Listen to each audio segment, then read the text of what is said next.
Let me just bring Stefan's question to the panel as well. Stefan's asking about climate change and the kind of changes in water quality and the risks that we have for the future. Sophie, are you there? If you want to switch your camera on for the last few minutes, feel free to do so to our panelists, that is. Sophie, you still there? No. Okay. Bettina? Oh, Sophie's there. Okay. Sophie. Yes, hello. In terms of climate change and the risk to water, we had you made some interesting points yesterday about the difference between north and south and the super hot summer we had, how that affected the steel industry for cooling as well. But in a broader sense, what risks do we face in the future and how can we mitigate those? Well, what I was mentioning was that in Scandinavia, of course, we have the effects of climate change that are much larger than in size than in continental Europe. If you are looking at maybe predictions of, or what we see today, 2 or 3 degrees can be the risk in continental Europe. We're talking about 4 to 6 degrees rise in temperature in Scandinavia. So, for example, in terms of industry, what we're looking at is possible sea rise level of the Baltic Sea. So, what happens with the industrial plants by the coastline? We're also looking at temperature rise that can affect the cooling mechanisms, and I think this goes for all industrial processes. So how are we going to manage the fact that that water is not as cold to be able to cool use it as a cooling medium? Yeah, I think, is that replying more or less to your question? Sure, it is. Thank you. Bettina, on the same topic, in terms of the Green Deal and improving water quality, what are the risks? What needs to be changed? Yeah, one of the findings of our fitness check is very obvious to start there. Water quantity deserves much more attention, and water quantity management is intrinsically linked to water quality management. Sophie has already mentioned the direct impacts that climate change has on water, except I mean, of course, on the availability in the first place. There will be droughts, there will be floods, but also on water quality in terms of rise in temperature, which has an impact on the ecosystems, on the fauna, on the flora. Less water in the rivers has an impact on the hydromorphology, and all these elements are looked at when we define what good water status means. So it's not only about substances floating around in the water, but it's also about more general points on the availability and the availability for natural flows of rivers and so on. Thank you for that. Final quick question before we break for lunch. Let's talk about new concepts and technology. To our panelists, where's your hope invested? Where do you think the great breakthrough is going to come from in terms of improving water management? Or which technologies do you see on the market now or in research phase which you really think is going to see significant returns from? Anyone? Niels, you there?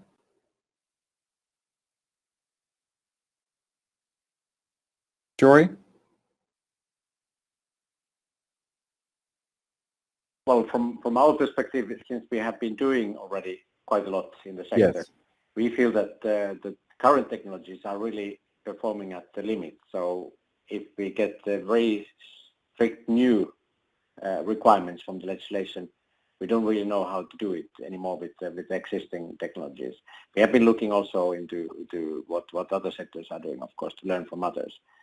But we hope there will be a breakthrough, and then of course we hope also, like Bettina mentioned, that for the quality, our big hope is that one day we learn to make paper without needing any water with it, because of the cross connections to other policy sectors, not least climate change and energy.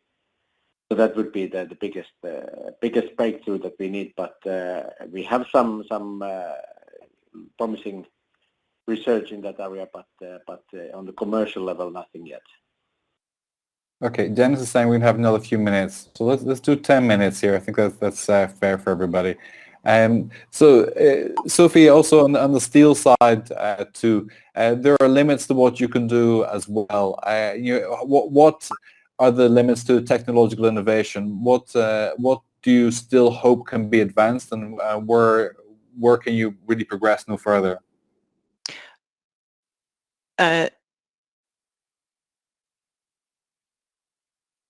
In terms of water quality, yes, for example.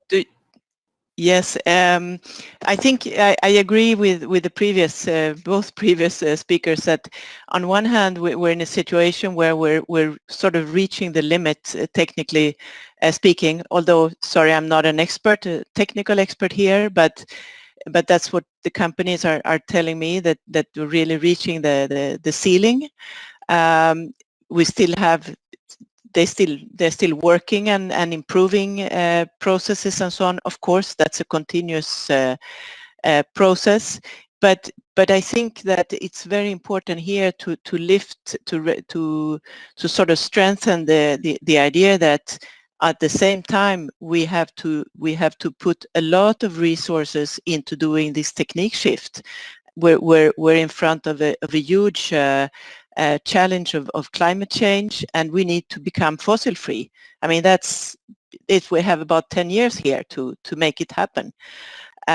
So there's a lot of resources going into that, and that's where what Bettina said. It's extremely important to keep this holistic view, in the sense that we can't, even though it's extremely complicated, we can't forget all the different factors. We can't just circle in on the water consumption, for example, without looking at the rest of the effects. I would like to also raise, because it hasn't been raised here, when you look at water quality as such and affected by climate change, we really have to insert new tools such as resilience, the concept of resilience thinking. That what do you mean by resilience in this context, though? I mean that we need to look at the water as a system to see how robust that water is to withstand the changes that we are seeing today and that we will see increasingly with the years. So it's not only about the aquatic system with the biodiversity, the fish, the biomass, the hydromorphology, the chemical status. It's also about how robust that system will be. And that's why I mentioned new tools, and they are available, these tools. Europe has put a lot of money into researching about these things, and there are tools. We need to start testing them now. Okay, Niels? Yeah, I agree there. Basically, there's a lot already available. In terms of technology, in terms of tools, but we have to make it work in an integrated system. We have to make it robust. In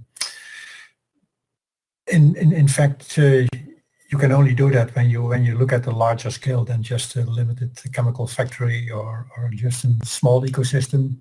You all have to work together to set your boundaries and make your objectives more clear. Put this to Bettina then. Bettina, the Commission's dealing with digital agenda as well as a cross-cutting aspect of progressing Europe. In terms of water, how does the digital agenda help here? What are the technologies available? And is this a case of benchmarking and people working out of silos? What's your impression? Thank you. No, one of the glories of the Green Deal is, of course, that everybody is now concerned and shares this objective. So we all work together, but we have worked together with the colleagues in DG Connect already before. There is a lot that digitalization can do for water. There's a lot of savings in terms of processes. Now, in my work, I don't look at, if I may say so, machines, for me it's more about, monitoring techniques, satellite techniques, and so on. And there we see scope. This we've also found in our fitness check. But it's clear also that technology advancement is super important for what we call the industrial water directives, like the Urban Wastewater Treatment Directive, the Drinking Water Directive. Here we can have many benefits from new technologies, and research is of course very important, and the colleagues in the research directorate are fully sharing this objective and are trying to help to advance so that we can move forward and save and become more efficient all around. Okay, some questions from our audience also. From Dr. Kaka Nadiradze. Are we ready to provide more flooding risk management systems, platforms, early warning systems, especially ArcGIS platforms? Anybody want to take that question? You see it at the bottom there. And Leonardo also makes the point, since water evaporation, cooling accounts for 10% of steel consumption. Just can I place a question for Ms. Dusser? Is there any let's say formal way of informing the Commission of the results of the various projects towards improving the standards and having an impact on the directives that the Commission is preparing? Bettina? Thank you very much. So this would be for the colleagues in the Research Directorate General, but this is of course the bureaucratic answer to be a bit more efficient about this one. Also, if you send me an email with your question, I will make sure to put you in contact with the right people. Thank you. Thank you. Moreover, is your presentation available, perhaps? Yes, we'll make the presentations available following this as well. So the team will send you a notification for the downloads either today or tomorrow. So we'll clarify that at the end of this session and beginning of next session as well. Let me just, before we wrap up for our panelists as well, the key takeaways for today. What's your key message to the audience in terms of the future of water policy? What does SPIRE need to do? What does the industry need to focus on? So what's the key focus going forward? Sophie? Yes, well, I think I may be repeating myself, but I think again there is a need for increased knowledge and development and implementation of tools and really to apply a more holistic perspective. And I think many people talk about this, and of course it becomes a buzzword, but we need to put it into something concrete, and it would be we really need to have a discussion also about how the Water Framework Directive becomes more holistic. So and combined with that, coherence with the European policy framework. Okay, so to be more short. joined up. Yeah, I appreciate short at this point. Thank you. Angela's back with us as well. Niels, final comments on this also? Where should the focus be? Yeah, for me the focus is on the energy and raw material transition that will develop new processes, and some of these are still not known. I think about electrification of the chemical industry. That will have a huge impact on water in cooling and say heating. So we will need to be on the table to develop these processes with minimum water use. Thank you. Angela? Hello. Yes, thank you. I was going to mention exactly the same as Niels on electrification. That will be a very important point also for water. Also, industrial urban symbiosis will be also very fundamental on the developments of water in our view of SPIRE.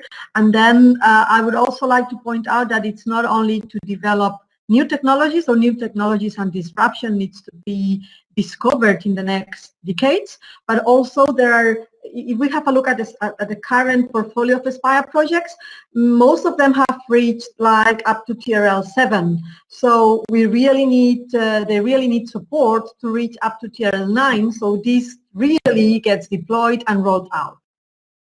Thank you. Is Jori still online? Jori, you still there? I'm still on phone. Okay, so Yes, final comments. Where should the focus be?